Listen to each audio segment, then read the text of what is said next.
Más allá del impresionismo, de todas las cosas vistosas que tuvo el episodio de ayer, me gustaría detenerme en tratar de entenderlo y en tratar de entender por qué pasa eso en Estados Unidos y por qué lo que pasa no pasa solamente en Estados Unidos, porque lo que pasó ayer fue algo que de algún modo nos pasó a todos.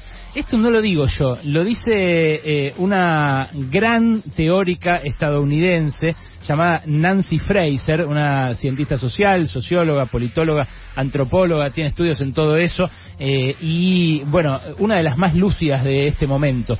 Editó acá siglo XXI un librito muy chiquito de Nancy Fraser que se lee en, no sé, en una hora y media, que se titula Contrahegemonía Ya. Lo editó hace 1 año y medio, siglo XXI, pero parece una profecía perfecta de lo que está pasando en esta transición entre Trump y Joe Biden en Estados Unidos. Lo que retoma Nancy Fraser es una idea de Gramsci, la idea de hegemonía. Y lo que dice, por empezar, es que esta crisis que estamos viviendo es una crisis de hegemonía. Y una crisis política que no es solamente estadounidense, sino global. Fíjate vos, pasa esto de Estados Unidos que uno lo ve en las noticias y dice, mira, qué raro. Pero también pasa el Brexit en el Reino Unido y lo conduce un personaje que hace 20 años solo habríamos imaginado en un episodio de Benny Hill, no en la Casa de Gobierno de Estados Unidos, como Boris Johnson.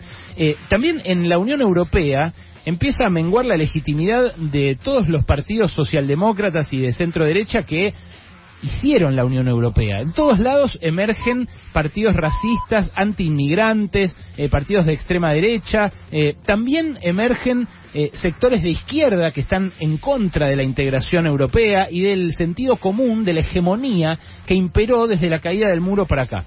Esto es lo primero que dice Fraser. Lo segundo que dice es que esta crisis no es solamente política. Es una crisis mucho más amplia que presenta otros aspectos. El aspecto económico, el aspecto ecológico, el aspecto social. En lo económico, Estados Unidos viene creciendo, es cierto, pero viene creciendo con una proliferación tremenda de empleos basura, de empleos, como les dicen ellos, a esos empleos de salario mínimo. Hay una deuda de los consumidores que no para de crecer desde la época de Ronald Reagan, que hace que no paren de consumir los norteamericanos, pero que cada vez estén más endeudados. Y en el mundo desarrollado pasa esto también, empieza a replicarse. El aspecto ecológico, bueno, no hace falta que lo digamos nosotros acá en Argentina, ¿no? Venimos de tener el país incendiado durante todo un año, hay algas verdes en las tomas de agua de Punta Lara, se quedó sin agua un montón de gente por eso. Es evidente que estamos haciendo mierda al planeta. A la vez, las instituciones de la democracia protagonizan cada vez más episodios de violencia policial, por ejemplo, que está en aumento tremendamente. Y el vivir en general, en Occidente, se está haciendo cada vez más difícil, más irrespirable, más estresante. Todo el tiempo estamos pensando en qué otro laburo tenemos que tener para complementar, porque bueno, no se puede así, y las cosas que suben. Ese estrés también es parte de la crisis, dice Fraser. La faceta política es una crisis de hegemonía. Y para eso hay que retomar qué es la hegemonía. Y perdónenme, hoy voy a hablar un poco largo, pero me parece que vale la pena que entendamos juntos esto. Y este libro da un montón de claves para hacerlo. La hegemonía para Antonio Gramsci, que es un autor del pensamiento crítico, del pensamiento marxista, que para mí es indispensable leerlo y que además también tiene cosas muy cortitas para adentrarse en él. La hegemonía para Gramsci es el proceso por el cual una clase dominante hace que su dominación parezca natural, que no nos demos cuenta. Instala las premisas de su forma de ver el mundo como el sentido común de la sociedad en su conjunto, y se organiza para hacerlo en un bloque hegemónico, una coalición de fuerzas sociales que reúne la clase dominante, pero mediante las cuales reafirma su liderazgo. Bueno, lo que tienen que hacer las clases dominadas, según Gramsci, para poner en discusión esa dominación, es armar un propio bloque dominante, una contrahegemonía, que discuta ese sentido común y que arme el propio. Bueno, esto Donald Trump no lo hizo. Lo que dice Nancy Fraser es que antes de Trump, el bloque hegemónico que dominaba la política estadounidense era el neoliberalismo progresista. A ustedes les sonará rarísimo, pero ese es el concepto emblema de Nancy Fraser, es lo que acuñó para tratar de entender toda una época. El neoliberalismo progresista para ella es Hillary Clinton, Barack Obama, es la alianza entre las corrientes liberales de los nuevos movimientos sociales, o sea, el feminismo, el antirracismo, el multiculturalismo, el ambientalismo, también los derechos de la comunidad LGTBIQ, o sea, defensores de la diversidad, pero no en lo más genuino de sus movimientos, sino en el emergente dominante de esos movimientos. Ellos, aliados con Wall Street, Silicon Valley y Hollywood, lo que hicieron fue un sentido común donde se podía dar algo de reconocimiento a esas minorías, se podían dar derechos incluso a esas minorías, pero no se alteraba la matriz económica, lo material, la base que hace cada vez más desigual a nuestro sistema. En Estados Unidos, esa guerra solapada entre el 1% y el 99%, que la estamos viviendo ahora, porque el 1% se enriqueció durante la pandemia, por ejemplo, mientras el 99% obviamente aparecía muy perjudicado, como apareció acá. Bueno, este bloque, el bloque neoliberal progresista, según Fraser, lo que hizo fue mantener vigente al neoliberalismo y concederle esos derechos a algunos de los que los reclamaban, pero siempre bajo una matriz superficial. Por ejemplo, al feminismo se le concedía que las mujeres podían romper el techo de cristal, entonces podían ser CEOs también, podían integrar un directorio, pero no se alteraba que las mujeres ganen menos que los varones en todos los laburos, o que tengan que hacerse cargo del cuidado de los niños en la casa. Bueno, con los negros lo mismo.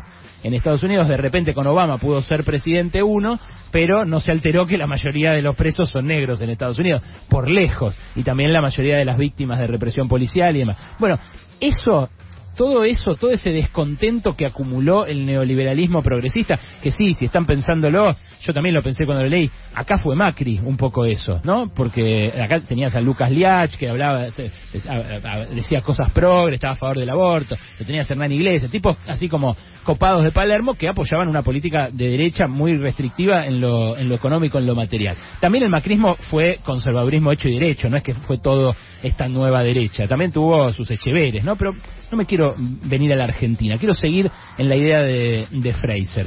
El neoliberalismo progresista tenía enfrente un neoliberalismo reaccionario, dice ella, que era Mitt Romney, el Partido Republicano tradicional, una fuerza que, bueno, quería que todo siguiera como siempre y que no jodieran los que estaban empezando a joder. Pero no había ninguna fuerza que se opusiera a la caída de los niveles de vida de las clases media y clase obrera, y los proyectos antineoliberales eran marginados, dice ella, dice Nancy Fraser.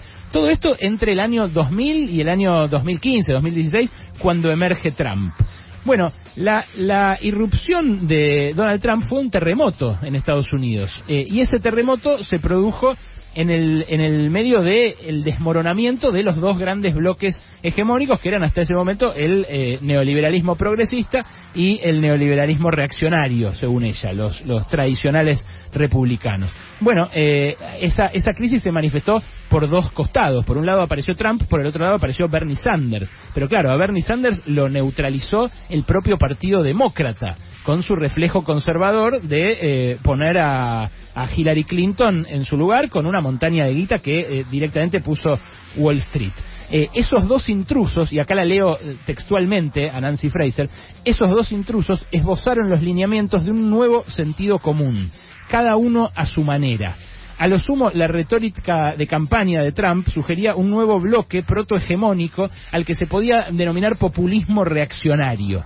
Eso, lo que proponía Trump era una interrupción de algún modo de la desindustrialización yanqui, del cinturón del óxido desmantelado en Chicago y demás, pero con los valores del macho del oeste en el medio, plantados bien como promesa. Bueno, dice Fraser que cuando gana Trump, finalmente no hace eso. Al ganar, lo que hizo no fue lo que había prometido, ese populismo reaccionario, sino un neoliberalismo hiperreaccionario. Lo que dice es que Trump, por el gobierno que hizo, no constituyó un nuevo bloque hegemónico. Al contrario, dice Fraser, y esto es lo súper profético de este libro, publicado en 2019, lo que decía es, esto de Trump es caótico, inestable y frágil. Estoy leyendo de vuelta textualmente. Y no constituye un bloque hegemónico, no creó sentido común, y no ofrece perspectivas de solidificarse y de convertirse en un dominio duradero en Estados Unidos, justamente por eso, porque no construyó sentido común, no vendía futuro. Nadie se imaginaba durante muchas décadas el país gobernado por Trump prosperando en ese sentido. Entonces, bueno, ahí Fraser encuentra la clave de lo que vimos que terminó pasando ayer, que es que Trump tuvo que ceder el poder. Ahora, Estados Unidos sigue entrampado en esa ausencia de hegemonía y en el agotamiento del anterior bloque hegemónico, que es el que viene a tratar de reconstruir Biden, ¿no? Biden es un septuagenario, fue vice de Obama, es un conservador, vive en una mansión en un estado rural de Estados Unidos, no tiene ideas nuevas respecto del mundo, va a hacer con el mundo lo mismo que hicieron los demócratas durante un montón de tiempo, que fue invadir países e imponer el criterio del Pentágono, del Departamento de Estado. Entonces, ¿qué hacer frente a eso?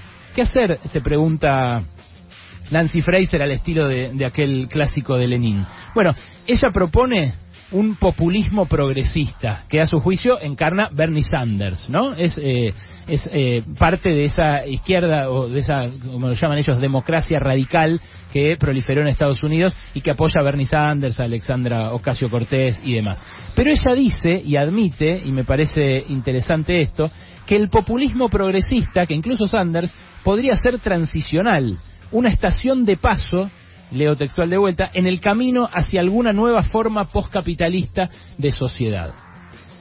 Si no vamos en busca de esta opción, dice Nancy Fraser, prolongaremos este actual interregno. Estamos, según ella, en una transición complicada en la cual emergen este tipo de cosas. Porque lo decía el propio Gramsci con su definición.